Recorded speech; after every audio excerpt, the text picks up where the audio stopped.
We are live here with Dr. Candace Drummond, and we are so very excited to have her on this week's episode of the Black Motivation broadcast. Thank you so much for being with us, Dr. Candace. Thank you so much for having me, Ashley. I am just so honored and I love it. Thank you. You're welcome. So tell us a little bit about yourself. So as Ashley says, I'm Dr. Candace Drummond. I am a clinical psychologist and licensed mental health counselor in Florida, in addition to a slew of other certifications, which we'll probably come back to in a little bit. I'm founder, CEO, and director of AViD Intellectual and AViD Wealth Management, together known as the AViD Group of Companies. Which are now a nationwide strategic planning and psychological services provider that specializes in practice expansion for private practices and community agencies. Just Black Girl Magic. Black Girl Magic. Thank you. Thank you. So what made you want to become a clinical psychologist? You know, I thought about that question earlier, and I feel like I was always on the path to becoming a doctor. I think I just kind of took the scenic route. That's what I always tell people. I took the scenic route. And so I have 2 bachelor's degrees, 2 master's degrees, and a doctorate. And like I said, I definitely took a while to get here. I was a licensed mental health counselor for 12 years before I became a clinical psychologist. I've worked with lots of different populations, lots of really traumatic populations, prison populations, substance abuse, homeless, juvenile delinquency, fitness to parent, all kinds of juvenile sex offenders. I mean, almost any traumatic experience you can think of, I've really been kind of on the ground level in that as a mental health counselor. And I wanted to be able to get the information that was really needed from the client earlier in the process. Okay. So with therapy, you know, it's a talk therapy, and so there's like, you know, that back and forth. And I found that with therapy for the first 3 months or so, your client's lying to you. You know, they're presenting the best version of themselves. They're, you know, everything's great. You know, they've got great marriages. They've got great kids, you know, and then one day they'll come in and be like, oh, doc, you know, I've been lying. And with psychology, what that allowed me to do by getting my doctorate in psychology, what it allowed me to do was to access psychological testing and evaluation. And psychological testing has a way of getting through the fluff. Okay. You know, without all that time. Right. And so I can give someone a psych eval and find out personality disorders, find out, you know, anxiety, depression, PTSD. I can find out a slew of things, learning disabilities, ADHD, all of these things, anxiety. I mean, like everything I can find out in a couple of hours versus 5-6 months of doc, I've been lying, you know. And so I think that really, it moved me from, I guess, kind of being more reactive with as being a therapist, and trying to kind of, like I said, get kind of in front of it by becoming a clinical psychologist. That is so awesome. You talk about that process, and the transition from one process to the next is amazing. Yeah. And so what made you want to start assisting other private practices? So when I graduated with my doctorate, I started a private practice. AViD Intellectual was my private practice. I laugh because my intention was just to have, you know, a private practice. I'm going to sit and do therapy and testing and, you know, but then I got contracts with the state. I got contracts with Department of Health, Department of Education, Disability Services, Division of Vocational Rehab. I got several of these state contracts, and my practice grew in a period of about 18 months, grew from one location to 13 locations across the state, covering 7 counties. And so by the end of 2019, or at least by the middle of 2019, I realized that I was probably going to, one, make more money than I really understood how to properly manage. Two, I was working harder than I really wanted to be working. Okay. I was still, I was working, I mean, within that 1 year, we saw more than 2,000 unique patients. And so it was a very busy year. Yes. And so I went back to school, so to speak, for my certifications. I got certified as a financial planner.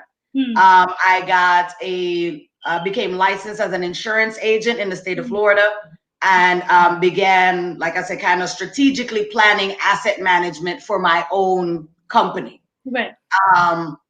In that process, what it allowed me to do was learn how to better delegate and look at psychology and mental health services from a more macro level than the one-on-one service, which most doctors, we're not business people. Right. Most doctoral programs, PsyDs, PhDs, they don't have a PhD MBA, they don't have a PsyD MBA, which I've been pushing for them to do, but as of right now, most of us, we're not business people. And I had tried to do an MBA earlier in my career, and I definitely flunked out at marketing. And so that was why I decided to pretty much do all the other pieces. With the financial planning, I actually became a registered tax return preparer as well. So all of these things to better understand and protect what I built. And so at the end of 2019, I actually realized that the customer acquisition model that I was doing was very, very difficult. I read a marketing book called Red Ocean, Blue Ocean. It was an article, actually, not a book, an article. Red Ocean, Blue Ocean theory. And me being a small private practice, going after these government contracts was a red ocean. I mean, there were hundreds of us little guys trying to get a piece of these contracts.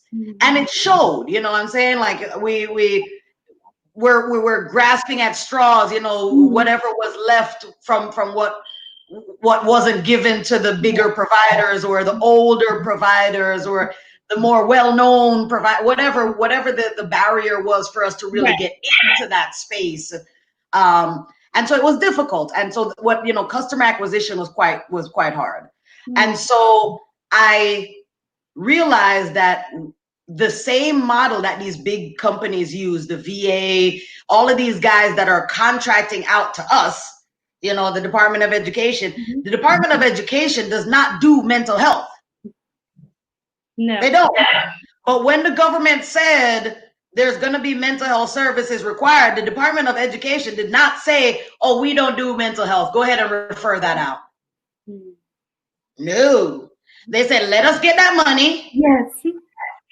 And we'll hang on to a piece of it as administrative costs, and we'll contract the rest of it out to the little guys, right? And so I mirrored that model, I modeled that model, and I shrunk it down for private practices, for every regular private practice to be able to access a pool of contractors, service providers, all of these to provide mental health and psychological services and a host of other auxiliary services for their practice, built into their practice.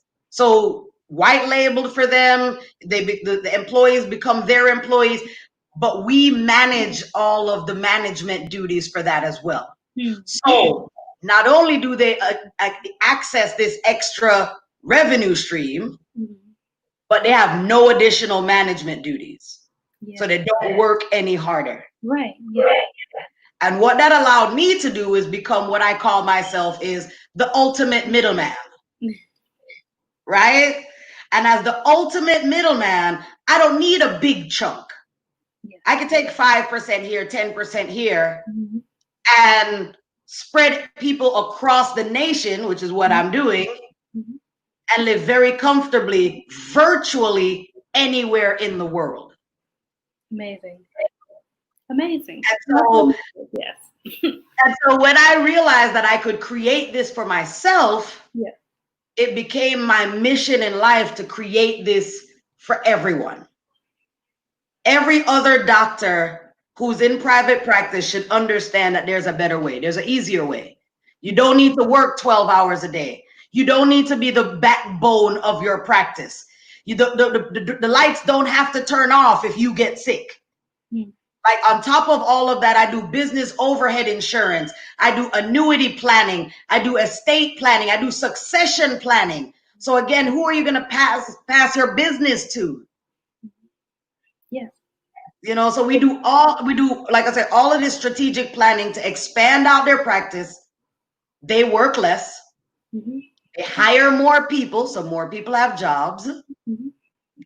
The people who work a maximum of 3 days a week, so they have a better work-life balance. Mm-hmm. They get paid the highest in the industry because I take a lower percentage. Mm-hmm. And then the patients and the community that practice serves has better access to services because there are more services available from their local provider. Right. Hey. That's amazing. And so, what advice do you have to give to aspiring clinical psychologists, those who might become your future? Well, I think my first advice would be innovation is key. And again, I always caveat this by saying, I know that this is coming from someone with 5 degrees, but no one ever became successful by doing what had already been done. And so I encourage actually really anyone, but especially psychologists, especially in this time, to innovate, to find ways to not only provide teletherapy, but provide teletherapy on a different level. You know, provide teletherapy in conjunction with things. Collaboration right now is another big thing. There's so many people out there who are struggling on their own, and together they can make it. Yes. And that's what this is about. You understand? And then finally, generosity. Give. Whatever it is that you can give, give. Because during this time, and I know that's one of the questions later, but during this time, my practice did see a 90% drop in revenue between February and March. 90%. Wow. And so when someone says generosity, I'm the first one to be like, what the heck can I give? There's nothing left, right? But there's so much left to give. There's so much left to give. I am actually currently doing a free business builder workshop that I'm going to be doing every month this summer. And that is helping people just learn how to create a business entity, something that I've done 10 times or more, falling on my face, you know, figuring it out. But I didn't pay LegalZoom or an attorney or whatever. I figured it out. And so I'm teaching other people how they can do it themselves too. And I have about 175 people that I'm teaching how to do this over these 5 days this month, and then 5 days in July and in August. So you can always give something. Yes. That is so true. Generosity is key, as they say. So, what would you tell yourself similarly if you could go back and talk to yourself at the beginning of your career, knowing what you know now? Get a LCSW. So my first master's is in mental health counseling. When I got out of my bachelor's, I have a bachelor's in biology and a bachelor's in psychology. And when I got done, I realized we couldn't do anything with either one. You know, like it's neither one are like terminal degrees. You're not going to be a biologist with a bachelor's in biology. You're not going to be a psychologist with a bachelor's in psychology. And so I wanted to know more than just like the basic tenets of psychology. I wanted to actually be able to help people. And so I did my master's in mental health counseling. It was in the School of Psychology at Nova Southeastern University. So it seemed like the next logical step for me. But if I knew then what I know now, I would have done my master's in social work. The MSW and subsequently the LCSW, the Licensed Clinical Social Worker, is a much more robust degree. It not only allows or teaches therapeutic skills, but it also teaches case management skills, really a whole rounded view of the human being. And especially with some of the populations that I've worked with, there's really no point in discussing these mental, cognitive behavioral things if they have nowhere to sleep. Right. It's like, and the thing about social work is that they really do take into consideration all the needs of the client, all the needs of the patient, and they do something about all the needs. It's not just, well, I acknowledge that you're homeless and I'm going to take that into account, and then we're going to just keep talking as if, you're supposed to work through whatever domestic issue you have while you're sleeping on the sidewalk.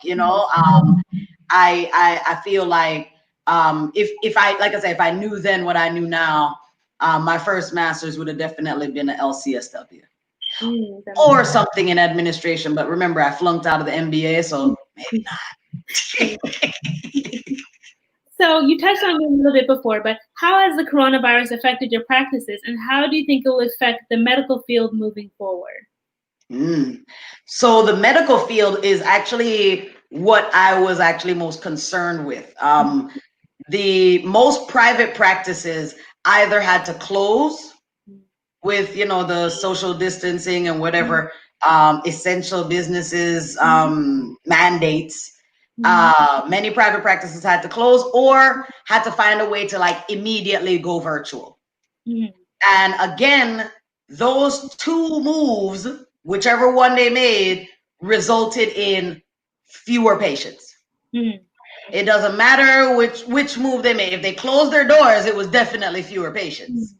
But if they just, switch and go virtual, there are lots of folks that aren't up on the latest technological advances or how to use a lot of these things.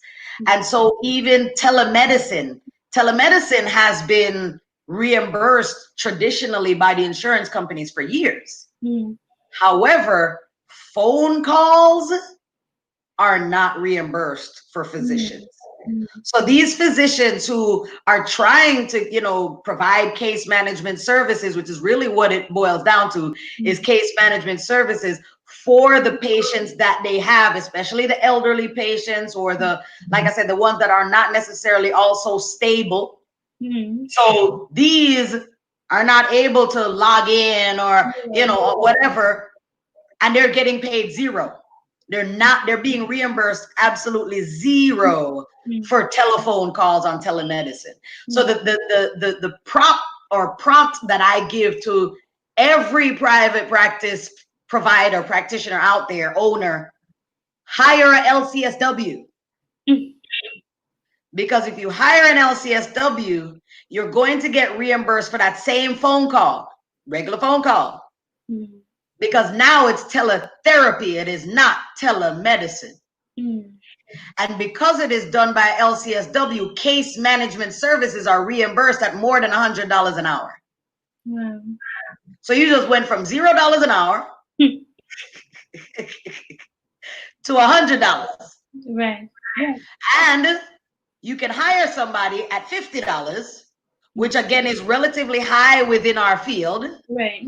So again, that person is happy for that $50 an hour job. You get $50 an hour for sitting at home now. Right. Because now you don't need to talk to that patient. Right. Yes. Everybody's happy. And the patient gets better care because the social worker knows the better questions to ask. Right. Everybody wins. Everybody wins. That's so amazing. Yes. So like I said, and so what that allows, like I said, what that allows, and if you don't want to manage a social worker, you don't want to manage mental health. You don't know anything. I mean, you're a chiropractor. What the heck do I do? I'm a physical therapist. What the heck do I know about mental health? That's where we come in. Mm-hmm. Like I said, AViD Intellectual white labels and manages everything. Mm-hmm. Yes. Yeah. So I would, sorry. No, please. So how have you personally been affected by the coronavirus, and how have you been staying encouraged? Personally, so yes, I am a single mother of a 4-year-old. She just turned 4 a couple of days ago, so she was 3 when this started. It was very tough at the beginning because I did not have any me time. As a single mom, we depend a lot on school, daycare, grandparents. We depend a lot on our network, and our network pretty much dried up. We were in a new town, so we weren't close to grandparents. The godparents and whatnot that we had, they were older folks, and they got quarantined inside their residential facilities or whatnot. Daycares closed, school closed, activities closed, everything closed. And so today she started back in a very, very small childcare environment, about 5 kids. But it was 90 straight days of just, of her being with me all the time. What I did was I created a schedule for us both that allowed for me to harness some me time. And I also have extensive talks with her. I mean, as you notice, you haven't really heard any interruptions or whatnot, even during this live, because I do sit and talk with her quite a bit about her responsibilities to the family. And I know that seems like a strange conversation to have with a 3-year-old, but I try to impress upon her that we're really in this together. And as much as I take care of her, I depend on her to also take care of me. And I require her cooperation in a lot of things. And yeah, we talk. And at the end of my show, she'll come to me and she'll get feedback.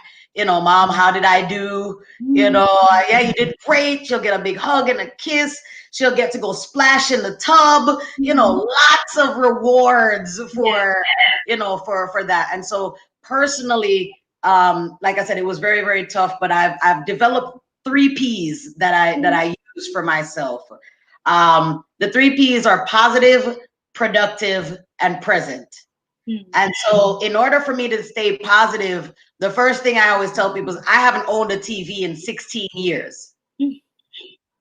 I know, right? I haven't owned a TV in 16 years. Wow. Everyone told me when I was pregnant, oh, when you have a baby, you're going to have get a TV. My baby don't watch TV. Why would she? There's no TV here. Right. You can't miss what you never had. Right. Yes. And I'm very, very selective about what I allow into my orbit, what I consume from media, from friends, from entertainment. I'm very, very, very selective. Even so much to a point that, if I have free time and I'm going to watch something, I oftentimes watch cartoons because I don't want any negative or unpleasant things to my spirit to really have a chance to attack me when I'm not paying attention. Yeah. Right. When I'm chilling or I'm my guard is down. Yeah. Secondly, I stay productive. The way that I do that, like I said, 90% loss in revenue. I could have went under my covers, balled up, and just, yeah, we're done here. I give up. It's over. But I kept moving. I kept, like I said, getting positive information, learning as much as I could. Incorporating as much information as possible. And so I created a Facebook Live Yeah. It's called Put It Into Practice. It is every Thursday night at 8 p.m. Yeah. And it's on my business page. And it features private practice owners in various fields. Wow. What it also does is it brings attention to the viewers of what's now available from these practices. Because remember, a lot of them were closed. Right. A lot of them have changed. Who knows what services they offer? Who knows how to get in touch?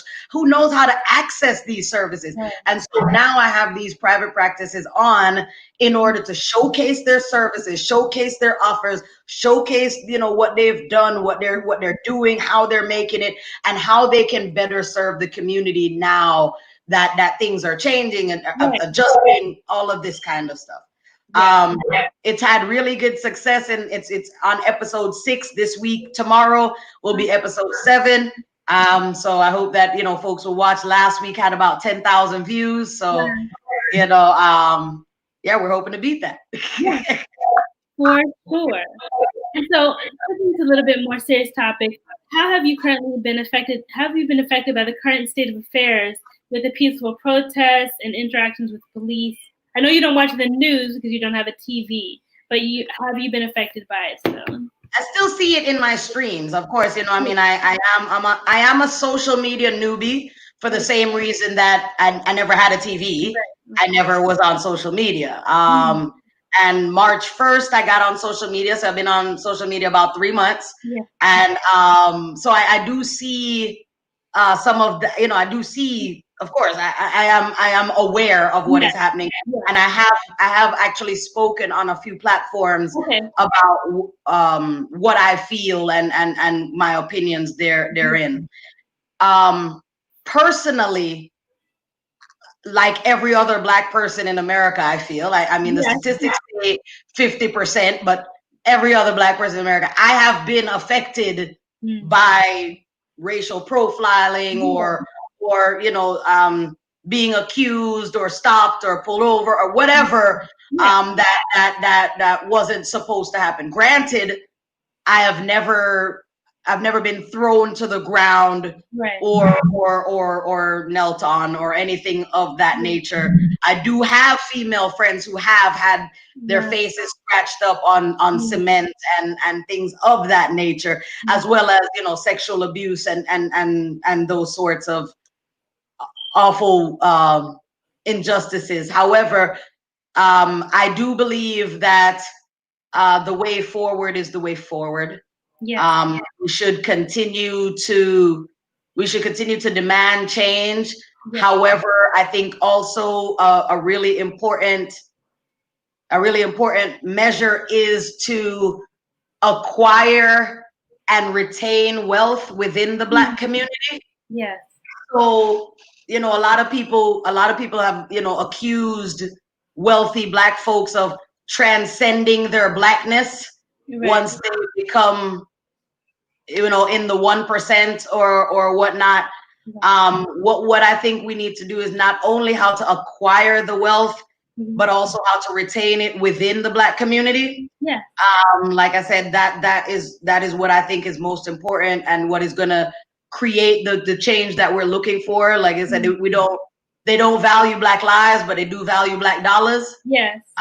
And we spend, you know, I mean, that's the reality. We spend. We might not have a lot of it, but the little that we do have, we spend it. And so, you know, so if we can find a way to retain that wealth within our own communities, then that will force the hands that make the change, rather than, like I say, you know, asking, begging, writing, praying, wishing, whatever word we're using this go round. I feel like that rather, you know, we forcing their hand, so to speak, is the best course of action. So I like I say, I teach that from top to bottom. I teach that from opening a business and getting the tax breaks that nobody tells you about to, you know, like I say, as a business owner, AViD Intellectual grossed almost $500,000 in 2019. I paid taxes on $20,000. Wow. That's a big deal. That's a big deal. That's amazing. So it's important to understand money because, like I said, it's not enough to have good credit. Right. It's not enough to have a bank account or a 401k. These devices keep us under. These devices, 401ks, these security devices keep us employees, keep us from accessing the wealth, keep us from accessing the benefits that other folks know about. That for me, honestly, was dinner table talk. My mom was an MBA and an accountant and a business owner. And so she's sitting around the dinner table all the time, like, hey, how can we pay less taxes? Right. That was dinner table talk, and so it needs to be dinner table talk for more people. Yes. It needs to be, okay, yeah, great, you have this W-2 job, you have this full-time job. I'm so not telling you to quit. But you should also have this business entity on the side. Because even if you don't actually, perform services through that business entity, if you try to create a company and it didn't get off the ground, you can now declare losses in that company and you can regain some of that on your refund. You can get that money back. Yes. It was a loss. Let me get that. But again, these are things that a lot of people just aren't aware of. And I feel like it's I put on my page as well, you don't have to occupy every lane, right? I might not be a protester. I know I'm not, because my fear of being arrested and my child going into child protective services because I'm the only caregiver that she has is a real fear. Yes. Right? I mean, so I'm not gonna, as my parents would say, I'm not gonna cut off my nose to spite my face.